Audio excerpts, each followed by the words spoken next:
Hello, wild ones. This is Cole Adams, and that's a Sakura solid marker. It's kind of like a creamy tempera marker. Probably has some oil in it, though. It's pretty shiny. I just sometimes need to give myself a start in the morning that's really a wild start. So this is a mark making exercise where you put a big piece of paper up vertically, and then you turn on some music and you work. And this piece, I start on this like craft paper, and I'm just working on the back actually of another piece. There's a piece behind on the back side of this one. I'm thinking this might become a journal eventually, but right now I'm just in play mode. I'm really thinking about shapes. I've got a couple of my shapes I just love: repeated dots, grids, that really scripty writing line, circles. Usually there's a circle moon at the top of my pieces, so just went there. Now I'm putting in some background colors. These are the Neo Color sticks. They're creamy like a crayon, and then when you hit them with water, they really activate. So I'm just layering up some blues. The back side of this piece is all blue, white, and black. So I'm kind of thinking I'm going to stick to that. Some of that solid stick was extra on there, so I just grabbed it onto my finger and redeposited it. It's a little bit old, so I think I'm at the end of its life, and I was kind of trying to use it up today, so that's why there's a lot of black on. These Neocolor sticks, really dark goes over light, light goes over dark. I don't know if it will cover that solid stick. I kind of think that solid stick is going to just keep coming through as a resist layer. That's kind of my guess. But I haven't worked with it enough. I bought it a couple years ago and worked with it a bit at that point, but then it kind of got lost to the art supply. So this is just water activating all that Neo color. And it doesn't move the solid stick at all, but it does move everything else I've put on there. And I'm trying to go extra, extra wet so that I get some big drips. That is my goal. And I couldn't find my spray bottle. I think I took it and packed it for class and didn't get it back up to the studio. So I probably need to add a class spray bottle to the list so that I always have a spray bottle in my studio. I've been trying to separate my class supply a little bit from my studio supply so I don't have to rearrange things every time I want to get started. I'm always trying to make creativity as easy as possible for myself, and this is one of those ways. Like, always have your simple supplies upstairs and waiting and ready just to go. I started this about 5 minutes after I got into the studio this morning, so turned on all the lights and just got started, which felt really good. There's a good drip. This kind of stained glass window is where my brain is right now. And these are those kind of muscle shapes where I do like 3 raindrops all inside of themselves, like a mussel shell. Now I'm thinking sun, I think. Oh, nope. Let's make it an eyeball when all else fails. Throw in a huge eye. Lately, I've been just putting eyes in everything, and I know it's in honor of my friend Myrna.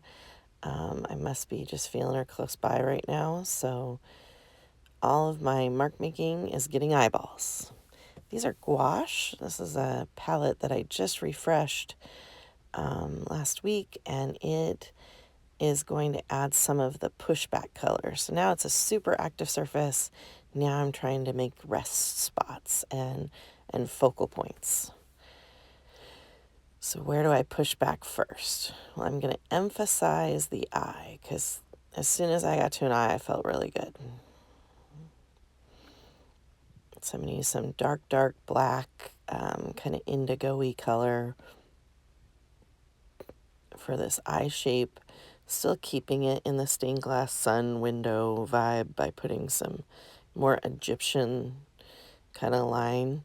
And I'm not thinking of any of that while I'm working. I'm just literally letting the paint, like letting my hand do what it wants to do. I'm kind of trying to stay out of the way and not think too much as I work.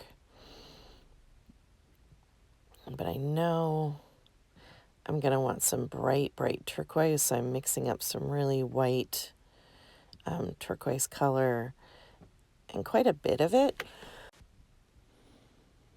So this active surface, this really heavily mark baked, not a lot of rest spots, is going to get some rest by adding some opaque color with this gouache.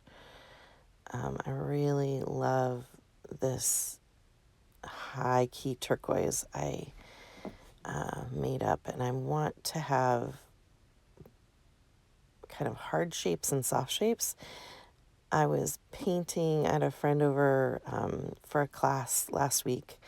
Her name is Candy, and she was doing these kind of fig-shaped, kind of fruit-shaped lines with a line and then a fruitish shape. And I looked at the muscles and thought they could kind of be similar to that line that Candy did with the fruit, but also flipping it upside down and putting kind of my main one of my main mark making pieces in the center.